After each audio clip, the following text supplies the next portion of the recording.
Ouvre maintenant le tuto numéro 5 et va sur la feuille de calcul 1. On va faire un peu de statistiques. Alors tu vois que dans la colonne A, on va rentrer le numéro des mois qui va aller de 1 jusqu'à 12. J'ai rentré déjà 1, alors à toi de rentrer 2, 3, 4, 5 jusqu'à 12. Alors pour aller rapidement, tu vas utiliser un calcul rapide. Donc tu sélectionnes les 11 prochaines cellules. Et dans la cellule qui est blanche, tu vas taper égal A2 plus 1. Tu vas rajouter 1 à chaque fois. À la cellule d'avant, la cellule qui est au-dessus, tu vas rajouter 1. Alors, cette formule, est-ce que je peux la recopier en dessous? Bien sûr. Le A ne va pas changer, je serai toujours dans la colonne A. Par contre, le 2, je vais prendre la cellule 3. Donc ça va changer. Donc je vais mettre un dollar devant le A. Surtout pas devant le 2. Et je fais CTRL-Entrée. Pour ce qui est des mois, les noms des mois, j'ai qu'à voilà, tirer la petite croix noire et les mois s'affichent automatiquement. Alors maintenant, je veux savoir parmi toutes les bouteilles que j'ai vendues, de janvier à décembre, quel est le minimum de bouteilles vendues. Alors on peut le voir à l'œil nu, hein, très rapidement, c'est 123. Et le maximum, on peut le voir, c'est 987. Alors si jamais la liste était très longue, on ne le ferait pas à l'œil nu, hein, on pourrait se tromper, donc on va utiliser des fonctions d'Excel. La fonction pour trouver le minimum, c'est très simple, il suffit de rentrer égal minimum et on sélectionne la plage de la première cellule à la dernière cellule. Alors allons-y.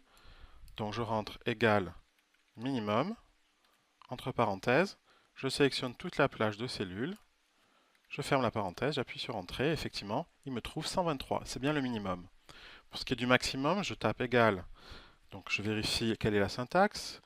Donc la syntaxe est la suivante, c'est max sur la plage de cellules. Donc j'écris max, c'est maximum, entre parenthèses, je sélectionne la plage de cellules, fermer la parenthèse et je trouve le maximum qui est bien de 987. Pour ce qui est de la moyenne, la syntaxe est très simple, j'écris égal, moyenne, et je sélectionne la plage de cellules. Donc vous écrivez moyenne, moi je vais écrire en anglais, c'est average. Voilà, je sélectionne, et il m'a trouvé la moyenne qui est de 520 environ. Donc en moyenne, par mois, je vends 520 bouteilles, en moyenne. Maintenant, on souhaite calculer le pourcentage de bouteilles par mois. Donc 123 bouteilles, ça correspond à quel pourcentage sur le total? Donc déjà, il faudrait que je calcule le total. Alors pour calculer le total, c'est très simple. On se souvient, il suffit de rentrer somme, donc S-O-2-M-E. Moi, j'écris sum en anglais. Je sélectionne la plage. Et voilà, j'ai mon total de bouteilles qui fait 6244. Le centre. Je vais mettre un peu de couleur. Maintenant, je peux calculer la fréquence. Alors la fréquence, le pourcentage, c'est le pourcentage de bouteilles par mois. Donc comment je fais pour le calculer? Je vais ici sur la syntaxe, c'est le nombre de bouteilles divisé par le nombre total.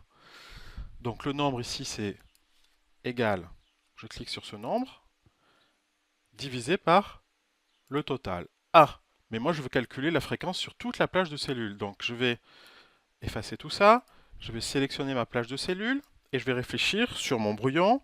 Allons-y, je vais rentrer, qu'est-ce que je vais écrire sur le brouillon?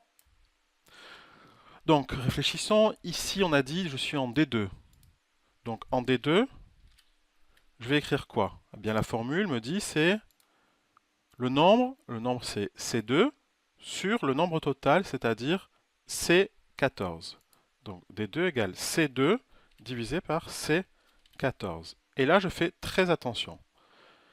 Je suis ici. Est-ce que je peux recopier ma formule en dessous? Bien sûr, puisque ce sera toujours la formule de la fréquence. Donc ici, je suis en D3. Donc D3 égale. Donc je vais prendre le nombre ici de bouteilles qui est en C3 divisé toujours par C14. Donc ici, j'écris C3 divisé par C14. Donc je suis passé de là à là, la formule est valide lorsque je descends. Maintenant, est-ce que la formule est valide à droite? Eh bien non, puisque à droite, je veux calculer non plus la fréquence, mais autre chose, ici le cumul. Je vous expliquerai après à quoi ça correspond. Donc je m'arrête là pour ce qui est de mon brouillon et je regarde qu'est-ce qui a changé. La lettre C est toujours la même, elle n'a pas changé, je vais la verrouiller avec un dollar. Le chiffre 2 a changé en 3, je ne le verrouille pas. Ensuite, la lettre C n'a pas changé, donc je vais la verrouiller.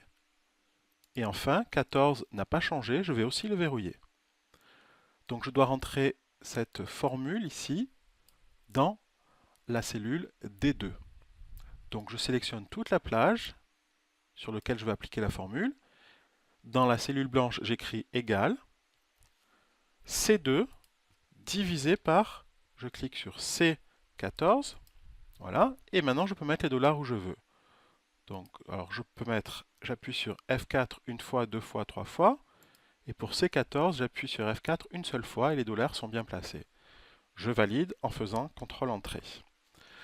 Alors vous remarquez que là, les fréquences n'est pas calculées en pourcentage. Alors pour l'avoir en pourcentage, c'est très simple. Je vais aller dans Format de cellule. Ici, je vais dans Pourcentage. Je peux mettre 2 décimales si je veux, je peux en mettre qu'une, je peux en mettre 0. Moi, je vais décider d'en mettre 0 décimales. Et voilà tous mes pourcentages. Alors maintenant, je vais calculer le pourcentage total. Normalement, je devrais avoir 100%. Donc allons-y, j'écris égal. Je vais faire la somme de tous ces pourcentages-là. Donc somme. Je sélectionne toute cette plage. Je valide avec entrée et j'ai bien 100%. C'est mon total de pourcentage. Enfin, donc j'efface la feuille de brouillon, je vais cumuler toutes les bouteilles au fur et à mesure que les mois s'écoulent. Alors au départ, je suis parti de 123 bouteilles en janvier. Ensuite, en février, bien, j'ai vendu 369 que je dois cumuler à 123. Donc je dois faire 369 plus 123. 123 est déjà rentré. Donc ce que je dois faire dans cette cellule-là, c'est ajouter à ce nombre-là celui-ci. De même, quand je serai en mars, donc dans cette cellule-là, je devrais cumuler 523 au résultat qui sera ici, qui cumule les bouteilles. Donc, je vais sélectionner toute ma plage. Je vais mettre dans cette cellule quoi? Je vais mettre ce nombre-là, plus le nombre qui correspond au cumul. Et je regarde les dollars. Alors, je vais rester quand je vais passer en dessous, C va être conservé. Par contre, 3 ne sera pas conservé. Donc, je vais mettre des dollars sur C, non pas sur 3. Pour ce qui est de E, eh bien, E aussi, je vais passer en dessous, E va être conservé, mais 2 ne sera pas conservé. Donc, je mets un dollar sur la colonne E, et non pas sur la ligne. Je valide. Et je vois effectivement que je cumule les bouteilles au fur et à mesure jusqu'à atteindre le nombre total de bouteilles qui est bien de 6244. Ça correspond au total. Voilà, alors maintenant que tu as bien compris, tu peux passer à la feuille numéro 2 et à la feuille numéro 3.